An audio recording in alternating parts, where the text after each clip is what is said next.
안녕하십니까. 저는 한길수입니다.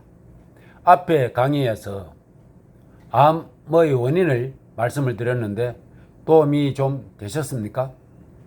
오늘은 물로 암을 극복했다 네 번째 강의로 신약은 왜 개발되지 않았는지, 암 발병 원인과 주류의학의 차이점은 무엇인지, 어느 과학이 진실인지 등에 관해서 말씀을 드리겠습니다. 첫째로 신약은 왜 개발되지 않았을까? 암 발병 원인과 치료 방법까지 발견하여 노벨 의학상까지 수상하였는데 신약과 치료 방법이 왜 개발되지 않았을까라는 생각을 한두 번은 해봤을 것입니다. 처음 암이 발생하였을 때는 신의 저주를 받은 자가 암에 걸린다 하여 공포의 질병이었고 불치병, 난치병으로 분류를 하다 100여 년 전 바르버르크에 의해서 암 발병 원인과 치료 방법까지 발표되고 노벨 의학상까지 수상하게 되어 인류는 이제 암의 공포로부터 해방되는가 하였는데, 글로벌 제약회사와 주류의학에서는 신약을 개발하지 않음도 이해를 할 수가 없는데 아무런 하자가 없는 바르버르크의 학술 논문을 영구히 삭제해버렸습니다. 왜였을까? 신약과 치료 방법을 개발하면 질병 산업 자체가 무너지고 자신들이 설 자리를 잃고 밥그릇이 떨어지니까 글로벌 제약회사와 주류의학에서는 신약을 개발하지 않았다는 것입니다. 암 발생 원인을 규명하는 위대한 발견이 주류의학이면 어떻고 대체의학이면 어떻습니까? 이런 위대한 학문을 추잡한 밥그릇 싸움으로 전 인류를 병들게 하고 재앙을 만들어 헤아릴 수 없는 사람들이 천수를 다하지 못하고 죽어갔고, 암 발병 원인을 호학들에게 가르쳐주지 않았기에 인수를 잃어버리게 만들었고, 학문의 진실을 잃어버렸고, 의학의 역사를 잃어버리게 하고, 암 발병 원인도 잃어버리게 하여 환자들과 그 가족들의 아픔과 고통을 외면하고 자신들의 배를 채우면서 아직까지도 주류의학에서는 암 발병 원인도 모른 채 암 환자를 수술하고 항암하고 방사선 치료를 하고 있는 생명경시의 비참한 현실에 서글프기도 하고 경악을 금할 수가 없습니다. 비관한 사례를 하나 들어보겠습니다. 몇 년 전에 미국의 라스베가스에서 총기 난사 사건이 났었죠.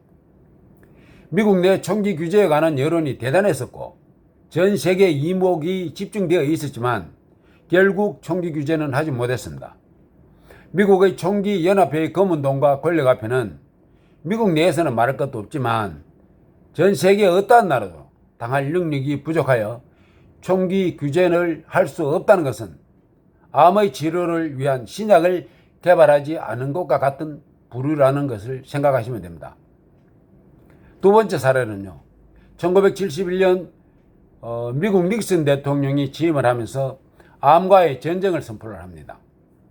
1976년 미국 독립 200주년 기념사업으로 암 특효약을 개발하겠다고 장담하고 1조 수천억 달러를 투자를 하였으나 글로벌 제약회사와 주류의학에서는 연구비라는 명목으로 돈만 챙기고 암 특효약은 개발하지 않았습니다.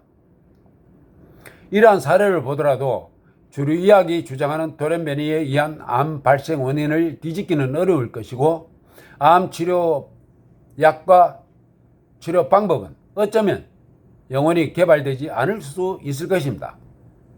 그래서 제가 강의 1에서 이제는 국민들의 몫이요 국민들이 대처하여야 할 능력을 갖추어야 한다고 말씀드린 내용이 이래서입니다.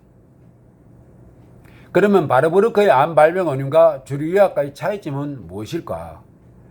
주류의학의 세포 메리는 암과 모든 질병이 세포 돌연변이에 의해서 발생하고 질병 발생 부위에 따라 질병의 종류를 분류하기 때문에 질병이 4천여 가지가 넘고 어떤 학자는 12,000가지가 넘는다고 주장하는 학자도 있습니다만, 질병마다 의사마다 환자마다 처방이 다르다 보니 질병의 종류를 파악하는 데 애로사항이 되기도 하겠습니다만, 설명할 수 있는 부분에 난이도가 발생될 때 돌연변이라는 용어가 수반되는 것은 아닌지 라는 개인적인 생각을 하게 됩니다.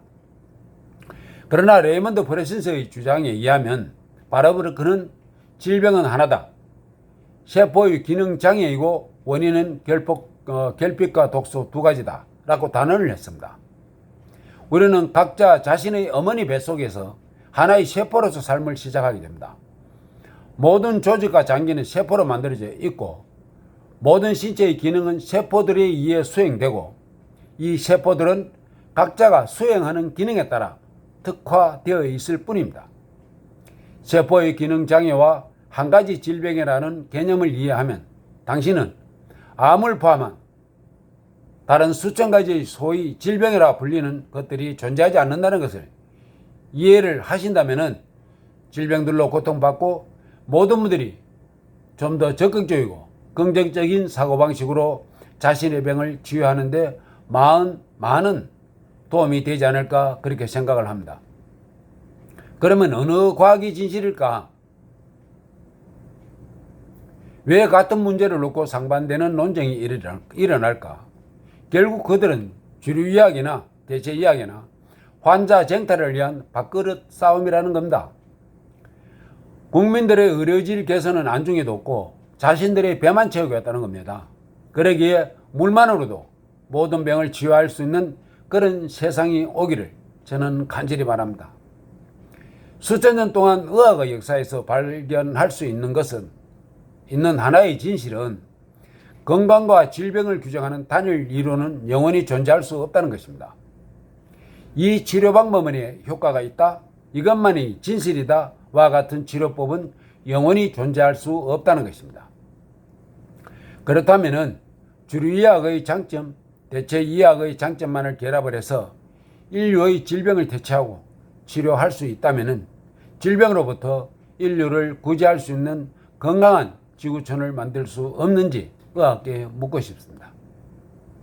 그래서 미국의 콜롬비아 대학의 병리학 교수는 질병은 의약품과 수술로만 치료가 되고 약물 없이 치료하는 것은 비과학적이다 라며 주류의학에서 수백 년 동안 대중을 설득하고 주장한 것이야말로 가장 큰 비극이다 라고 주장하고 있습니다.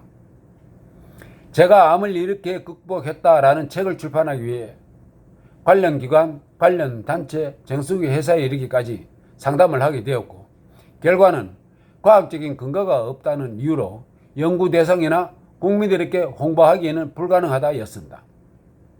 그래서 제가 2019년 11월 책이 출간되고 두 권의 책과 A4 용지 4장의 독서 제거를 위한 물요법 설명과 함께 돈도 들지 않고 모든 병을 치유할 수 있는 방법을 국민들에게 홍보했으면 하는 생각에 청와대에 탄원서를 제출하였으나 답은 맹물이었습니다. 관련 장의 대답은 과학적인 근거가 없다는 것입니다. 이런 대답이야말로 이율배반적이다라는 생각을 지울 수가 없었습니다. 영국의 바트만 게리지의 물이 답이다, 뉴욕 주립대학의 주기한 박사의 물이 보약이다, 일본 의학학회의 물의 기적이다 등은 과학적인 아무런 관련 근거 없이 임상 실험 없이 학술지에 게재하고 책을 출간하는 것이 아니지 않습니까? 강의 12, 13에서 치료 방법의 문제점을 제시하겠습니다만 주류의학에서 현재 의료 행위의 86%가 과학적인 근거 없이 행해지고 있는 의료 행위에 대한 답도 하여야 하고 바르버르크의 암 발병 원인과 치료 방법을 2번의 노벨 의학상을 수상한 학술 논문을 영구히 삭제해버린 데 대해서도 대답을 하여야 할 것입니다. 감사합니다. 건강하십시오.